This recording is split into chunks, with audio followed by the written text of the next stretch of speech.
Sa gusto po ng tutorials dyan, sa gustong matuto sa ganitong klaseng editing, huwag kalimutang pakipalo mga idol para lagi kayong updated sa ating iba pang mga tutorials. So, ganito lang yan ginawa natin sa ating tutorials editing. Ito mga idol, din i-split natin yan, din i-delete yung kaliwa, yung sobra. Tapos pagdating dyan, pagbaba sa kamay, alis tayo dyan, iwanan natin yung chinilas. Tapos i-split, din i-delete yung sobra. Tapos balik tayo dyan, nakabihis na tayo ng damit. Pag base natin ng damit dyan ay i-split natin, then i-delete yung sobra. Tapos dito mga idol, yan po ilaglag natin mamaya.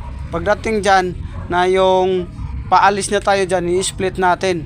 Yan, sabay tayong alis, i-split. Tapos dito sa first clip natin mga idol, i-split natin yan, hatiin natin. Yan, hatiin natin. Yung kahati, yung pangalawang clip dyan, dyan natin ilaglag yung pangatlong clip dito. Itong na may damit tayong dilaw, jacket tayong dilaw. Ilaglag natin, din ipantay dyan sa palatandaan natin dyan. So, sa palatandaan natin dyan, itong second clip, split din natin. Then, hanapin natin ang mask. Lagyan natin to ng mask. Sa mask, horizontal tayo. Then, ilagay natin sa taas yan. Sa feeder, yung arrow, kayo na bahala mag-adjust. So, ilagay natin sa taas. Lagyan ng mask to, sabay baba, kunti, sabay sa kamay, baba, lagyan ng mask, lagyan si Mang Tomas. Ilagay si Mang Tomas dyan, sa mask natin ilagay sabay baba sa kamay, lagyan ng mask. Automatic magkaroon ng diamond dyan mga dol. Tapos yung feeder, kayo na bahala mag-adjust dyan. Tapos ganun din. So, pag okay na, goods na siya mga idol, editso natin yung horizontal line dyan sa baba at ito yung resulta. Yan. So dito tayo, focus tayo dito sa naka-overlay natin, naka-overlay. So focus tayo diyan. So dito mga idol, yung line na yan mga idol, lagyan naman natin to ng effect. So sa effect, pindutin ang body effect, tapos yung clone. Sa clone, ang makita natin dito ay cross shape ang pindutin natin.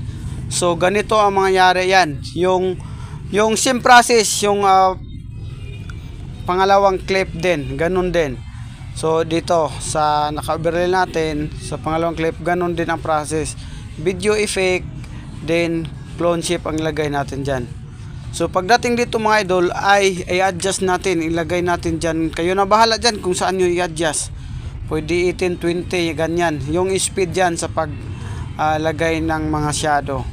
So ganun, i-split din natin mga idol. I-split, then i-split. So dito tayo sa pangatlong naka-split. Diyan lagyan natin ng effect, din video effect, clone din tayo. Lagyan natin dito ng effect na umilaw, ganyan. Split specters ang ilagay nating effect. Pag okay na yan mga idol, split specters ang effect na yan, yung maging tatlo tayo. Then dito tayo sa clone ulit, balik tayo diyan, lagyan na naman natin ng effect na maging tatlo. Ganito yan palakihin mga idol, sundan nyo lang yung kamay ko sa gilid, same process, ganyan din sa kaliwa. Then pag goods na, dito naman tayo sa video effect sa pangatlong pang-apat na clip. Ganun din, kayo na bahala mamili dyan sa mga effect. Maraming effect dyan sa body effect.